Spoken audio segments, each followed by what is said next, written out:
Hello students, welcome to our channel. इसका नाम है दी रियल नॉलेज और मैं आपका अपना विजय सर। ठीक है, तो काफ़ी टाइम से वीडियो नहीं बन रही थी, तो आज वीडियो बनाने का पर्पस जो था वो था आपको 12th में पास कराना। बेसिकली मैं कहना चाहूँगा कि कुछ बच्चे अभी भी ऐसे हैं जिन्होंने तैयारी स्टार्ट नहीं की है। मतलब आप ये समझ जाए कि कल 15 दिन में आप चमत्कार कर देंगे और सब कुछ आपको याद हो जाएगा। ऐसा पॉसिबल नहीं है। ठीक है, ये टाइम आपका रिवीजन का है। और सबसे मेन चीज़ जो मैं आज लेके आया हूँ यहाँ पर, अगर आपको परसेंटेज अच्छी चाहिए और आपको चाहिए कि आपका हर क्वेश्चन सॉल्व हो, तो आपको प्रीवियस ईयर के क्वेश्चन पेपर को सॉल्व करना है और सैंपल पेपर को भी सॉल्व करना है। जितना ये आप करेंगे, जितना आप ये करेंगे, आपका ब्रेन उतना ज़्यादा खुलेगा और उतने ज़्यादा मार्क्स आप स्कोर कर पाएंगे।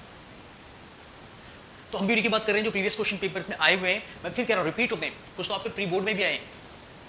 भाई जो बिल्कुल पढ़ नहीं रहे, बिल्कुल खत्म है, कम से कम इस चीज़ को ट्राई करके जाएगा। जितनी भी क्वेश्चन है 30 से 40, इनको ट्राई करके जाइएगा। ठीक है, क्योंकि इनमें से कंफर्म एक दो तो पक्का आएगा, गारंटेड। आप लिख के ले लीजिएगा, एक दो कंफर्म आएगा इनमें से। ओके, तो सबसे पहले कॉन्डिशन कंपाउंड की बात करते हैं। लगभग 11 साल के प्रीवियस के जितने भी क्वेश्चन हैं सारे एक साथ इकट्ठे कर रखे हैं। ओके, अब सबसे पहली चीज स्टार्ट करते हैं। Right the IUPAC name of the given complex. ठीक है, कॉम्प्लेक्स हो गया। ठीक है, कॉम्प्लेक्स CrNH3 Cl3 2016 में क्वेश्चन आया था। आई थिंक बहुत ज़्यादा ईजी है, बहुत ही ज़्यादा ईजी है। ठीक है, अगर सब नेमिंग हम करना चाहें, भाई साफ सी बात है NH3 Cl3। ठीक है, हम एक्सप्लेन करते हुए चलेंगे कि क्या क्या रूल्स भी थे इसमें। सो नेमिंग की बात करें तो ये कॉम्प्लेक्स है आपका। ठीक है, डिसोसिएट नहीं हो सकता है वाटर में।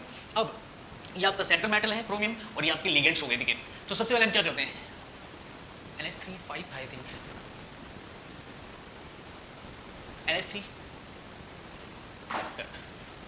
ओके, सबसे पहले हम क्या चेक करेंगे, यहाँ पर देखिएगा कौन कौन से लिगेंड्स यहाँ पर अवेलेबल है। सबसे पहले NH3 है अमाइन। ठीक है, और यहाँ पर क्या है, क्लोराइड भी। तो हम क्या चलते हैं, हम अल्फाबेटिकल ऑर्डर में चलते हैं। तो यहाँ पर हमारा पहले क्या आ रहा है, अमाइन आ रहा है। तो हम क्या लिखेंगे, सबसे पहले क्या लिखा जाता है, लिगेंड्स को लिखा जाता है। और कितनी है, 3 है, तो ट्राई क्या लगेगा, ट्राई अमाइन। इसके बाद भैया दूसरा कौन सा है, क्लोराइड। पर कितने, 3 एटम्स है। ठीक है, तो क्या हो जाएगा ये, ट्राई क्लोराइड। ऐसे ही जिद मिलनी चाहिए। और लास्ट में आपका क्या हो जाएगा, क्रोमियम। क्या कंप्लीट है, मैंने पूछा कंप्लीट है। ऐसी गलती बोर्ड में मत कीजिएगा। आई थिंक थर्ड वर्ड, देखते हैं क्या होता है। ऐसी गलती प्री बोर्ड या बोर्ड में मत कीजिएगा कि आपने कहते हैं आइंस लिखा नहीं। इसका भी हाफ मार्क्स होता है। अगेन इसका हाफ मार्क्स मिलता है बेसिकली। थर्ड कैसे है, चेक कर लेते हैं एक बार। टोटल तो 0 रहा अपना, क्रोमियम का X ले लिया, NH3 0 है, ये रहा 3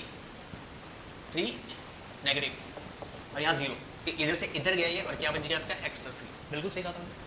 ठीक है, तो ये इसका नेमिंग हो गया। ठीक है, नेमिंग में आपको क्या चेक करना है, कॉम्प्लेक्स साइन के अंदर सबसे पहले आप क्या लिखेंगे। ठीक है, वैसे कैटायन लिखा जाता है, एनायन तो बाद में लिखा जाता है, पर अगर कॉम्प्लेक्स की बात करें तो कॉम्प्लेक्स में आप लिगेंड चेक करेंगे और लिगेंड में भी क्या चेक करेंगे कि अल्फाबेटिकल ऑर्डर में कौन सा पहले आ रहा है, उसको आप पहले लिखेंगे। ठीक है, उसके आगे जितनी भी कह सकते हैं कि जितने भी उसके मॉलिक्यूल्स है, पार्टिकल्स है, उसके लिए आप कहते हैं डाई ट्राई, इस तरह से लगा सकते हैं। ठीक है, और लगानी भी है। ये नेमिंग हो चुकी है। आइए सेकंड क्वेश्चन की बात करते हैं। What type of isomerism is shown by the complex. 2017 में क्वेश्चन आया था। मेरा मानना तो है कि कहीं इस क्वेश्चन के आगे 2025 ना लिखा हो, अगले साल से। ओके, चलिए देख लेते हैं क्या है यहाँ पर। कोबाल्ट है, अमाइन है और SCN। भैया बहुत ज़्यादा इंपॉर्टेंट है। मैं फिर कह रहा हूँ, यहाँ पर हम बार बार बात करेंगे किस चीज़ की, आइसोमेरिज्म की। और सबसे ज़्यादा क्वेश्चन आपको पूछे जाएंगे वो किसके बेस में पूछे जाएंगे, स्ट्रक्चरल आइसोमेरिज्म के। इसके बेसिकली आपके 4 पार्ट होते हैं। कौन कौन से, आयनाइजेशन आइसोमेरिज्म। ठीक है, सेकंड आपका हाइड्रेटेड हो गया है, तीसरा आपका लिंकेज हो गया, चौथा आपका कोऑर्डिनेशन हो चुका है। ये 4 टाइप के आपको दिखेंगे। अगर हम इसकी बात करें, इसकी अगर हम बात करें, सबसे पहले ये लिगेंड तो ठीक है, पर इसको देखिएगा SCN, ये बहुत ज़्यादा इंपॉर्टेंट है पहचानने के लिए। ठीक है, अब SCN, तो SCN बनता क्या एक्चुअली में, ये क्या बनता है, एम्बीडेंटेड। क्या कुछ याद आ रहा है, सुना होगा, एम्बीडेंटेड लिगेंड। अगर याद आ तो बहुत अच्छी बात है। तो सुनिएगा, एम्बीडेंटेड लिगेंड वो होते हैं जिनके जो भी आपका मॉलिक्यूल है, इनके पास 2 इलेक्ट्रॉन कह सकते हैं डोनर साइट होती है। मतलब ये ऐसा कंपाउंड होता है जिसमें 2 डोनर साइट होती है। जैसे नाइट्रोजन भी कर सकता है और S भी कर सकता है। दोनों क्या कर सकते हैं, लोन पेयर को शेयर कर सकते हैं, डोनेट कर सकते हैं। पर ये होता है मोनोडेंटेड, मतलब 2 आपके पास डोनर है, फिर भी इस्तेमाल एक ही होगा बेसिकली। ठीक है, तो एम्बीडेंटेड लिगेंड है, साफ सी बात है। अगर कभी भी आपको एम्बीडेंटेड लिगेंड दिखाई देता है किसी भी मॉलिक्यूल या कॉम्प्लेक्स में, तो आंख बंद करके आपको क्या लिखना है, लिंकेज आइसोमेरिज्म। बिल्कुल, बहुत जबरदस्त राइटिंग हो जाएगा, लिंकेज आइसोमेरिज्म। ठीक है, मैं आपको इससे बेहतर चीज बताता हूँ, सुनिएगा। अगर आपको SCN दिखता है, ठीक है, अगर आपको कहीं पर भी SCN दिखता है तो याद रखिएगा ये क्या है, एम्बीडेंटेड लिगेंड है। सीधी सी बात है, लिंकेज आइसोमेरिज्म हो जाएगा। इसकी अगर बात करें तो इसको कहते क्या है, इसको हम कहते हैं थायोसाइनेट, SCN को। ठीक है, और अगर मैं इसे रिवर्स कर दूं तो क्या हो जाएगा, NCS, ये क्या लिख रहा है, NCS। इस टाइम पे नाइट्रोजन क्या कर रहा है, डोनेट कर रहा है लोन पेयर को, ठीक है। इसका नाम क्या होगा, इसका होगा आइसोथायोसाइनेट, ठीक है बेसिकली। तो भाई जहां पर भी आंख दिखेंगे आप आंख बंद करके कब कर दो, ठीक है, एकदम से लिख देना आप क्या है, एम्बेडेड लिगेंड है। और कौन सा आइसोमेरिज्म होगा, लिंकेज आइसोमेरिज्म, ठीक है बेसिकली। अब मैं आपको बता देता हूं कि कौन कौन से मेजरली यहां पर तीन ग्रुप ऐसे हैं जो एम्बीडेंटेड लिगेंड को शो करते हैं, और ये तीनों आपको जहां पर भी दिखेंगे तो वहां पर होगा आपका लिंकेज आइसोमेरिज्म। चेक करते हैं कौन सा, पहला ये हो चुका है। अब बेसिकली अपना दूसरा क्या है, CN नेगेटिव, यहां से बॉन्डिंग बना रहा है, ठीक है, दिखा दो, दूसरा NC नेगेटिव, ठीक है, यहां से बॉन्ड बना रहा है। अगर ये लोन पेयर शेयर करेगा तो समझिए इसका नाम क्या हो जाएगा, इसका नाम हो जाएगा साइनो, या फिर इसको हम क्या कहते हैं, साइनिडो भी कहते हैं, ठीक है बेसिकली। और सेकंड अगर बात करें, जब नाइट्रोजन इलेक्ट्रॉन डोनेट करेगा, ठीक है, लोन पेयर्स क्या हैं, तो क्या हो जाएगा इसका नाम हो जाएगा आइसोसाइनो, ठीक है, या फिर आइसोसाइनेटो।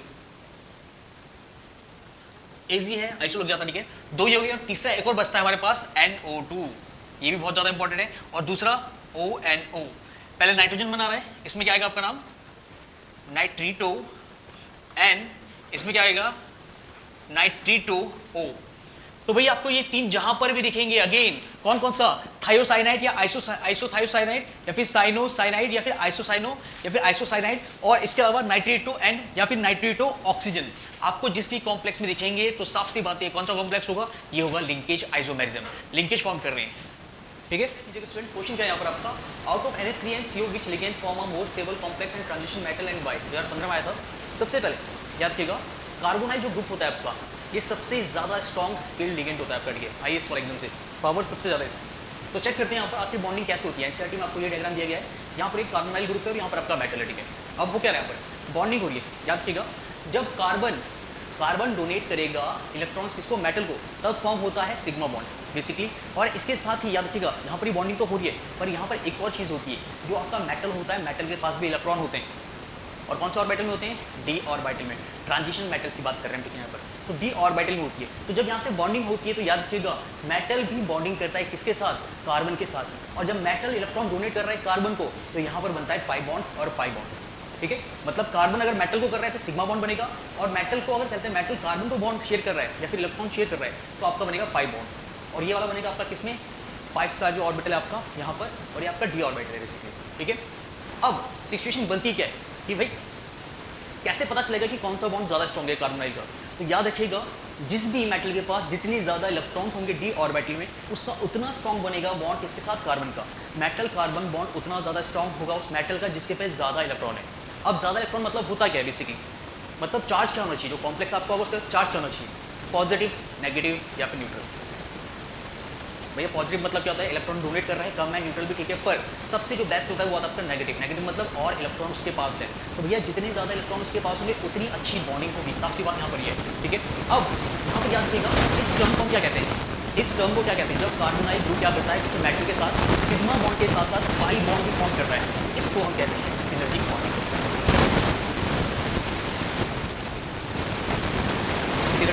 नाम याद रखिएगा, सिनर्जिक बॉन्डिंग मतलब ये होता है कि कार्बोनाइल ग्रुप या कोई ग्रुप क्या करता है, सिग्मा बॉन्ड के साथ पाई बॉन्ड भी फॉर्म करता है।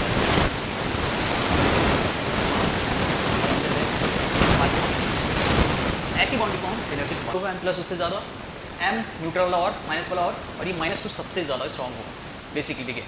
एग्जाम्पल की बात भी कर सकते हैं, अगर याद रखिएगा कार्बन और मेटल का बॉन्ड स्ट्रॉन्ग होगा तो याद रखिएगा कार्बन और ऑक्सीजन का बॉन्ड वीक होता जाएगा, क्योंकि कार्बन दो जगह एनर्जी तो स्प्रेड नहीं कर सकता भाई। यहाँ पर अगर ज़्यादा मजबूती से पकड़ रहे हैं तो वहाँ का बॉन्ड क्या होगा, वीक होगा, ठीक है।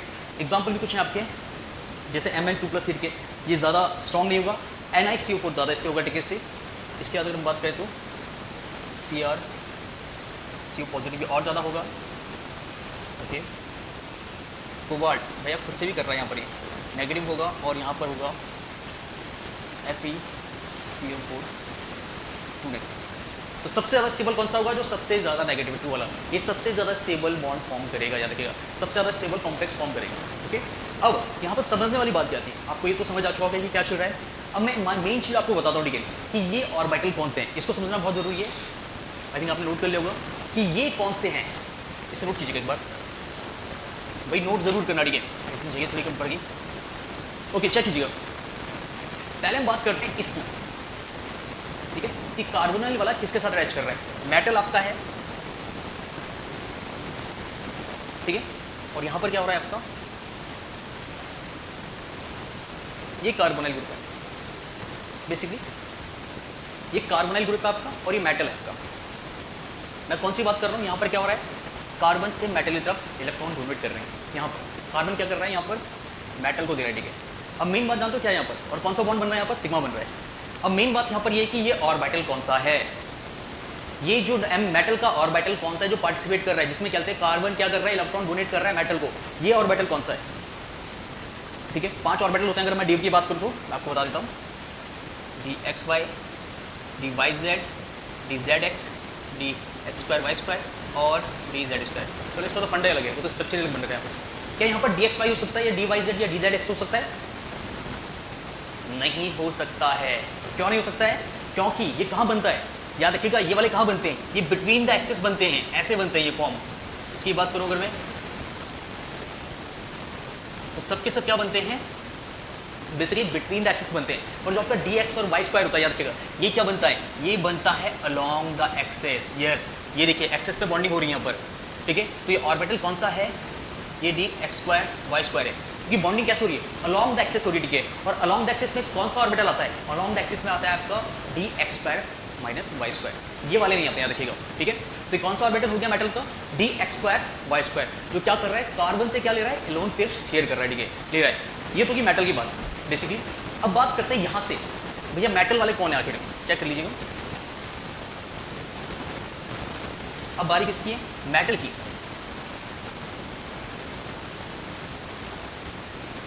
ठीक है। अब बारी किसकी है, मेटल की। ये 5 स्टार बॉन्ड होंगे इसके, ये 5 स्टार हो गया यहाँ पर, जो स्पेस है यहाँ पर कार्बन वाला, कार्बन ऑक्सीजन ट्रिपल बॉन्ड, ये आपका मेटल है, ठीक है। अब बेसिकली यहाँ पर देखिएगा अलोंग द एक्सेस, तो ये बिटवीन द एक्सेस है बेसिकली। अब ये वाले ऑर्बिटल कौन से हैं, मेटल के। अब यहाँ पर क्या हो रहा है, मेटल शेयरिंग कर रहा है, देखिएगा यहाँ पर मेटल क्या कर रहा है, कार्बन को दे रहा है इलेक्ट्रॉन, ठीक है। तो कौन सा ऑर्बिटल हो सकते हैं, ये आपके हो सकते हैं d x y, d y z या डी जेड एक्स बेसिकली। तो इन तीनों में से हो सकता है जो क्या करेगा, यहाँ पर इलेक्ट्रॉन को शेयर करेगा किसके साथ, कार्बन के साथ, और क्या फॉर्म करेंगे, ये फॉर्म करेंगे पाई बॉन्ड, ये फॉर्म करेंगे पाई बॉन्ड। याद रखिएगा, ये वाला फंडा समझ आया आपको। बेसिकली जब कार्बन डोनेट कर रहे थे, याद रखिए कार्बन किसको डोनेट करेगा, मेटल के, d x square minus y square orbital को शेयर करेगा। पर जब बात आ रही कि किसकी, जब कार्बन या फिर जब आपका मेटल डोनेट करेगा कार्बन को, तो इसमें कौन सा ऑर्बिटल पार्टिसिपेट करेंगे, इसमें करेंगे आपके d x y y z या जेड एक्स कर सकते हैं बेसिकली। और यहाँ पर जो आपका कार्बन है, इसमें क्या होगा, इसका बेसिकली आपका पाई स्टार बॉन्ड यहाँ पर पार्टिसिपेट करेगा, ठीक है। तो याद रखिएगा, इसलिए ज़्यादा स्ट्रॉन्ग हो जाता है क्योंकि ये क्या करता है, सिनर्जिक बॉन्डिंग करता है, ये इसका आंसर है, सिनर्जिक बॉन्डिंग करता है। मतलब ये कहते हैं पाई बॉन्ड के साथ सिग्मा बॉन्ड भी बनाता है, इसलिए ये ज़्यादा स्टेबल होता है। कहीं पर भी अगर कार्बोनाइल ग्रुप दिख रहा है आपको, कार्बोनाइल ग्रुप के साथ क्या होना चाहिए, अगर नेगेटिव चार्ज है तो वही आपका सबसे ज़्यादा स्ट्रॉन्ग होगा, सबसे अच्छा स्टेबल कॉम्प्लेक्स में आएगा, ठीक है। बहुत ज़्यादा इंपॉर्टेंट क्वेश्चन है, कॉम्प्लिकेटेड पर बहुत ज़्यादा है, बहुत ज़्यादा पूछा जाता है, सिलेक्टेड क्वेश्चन।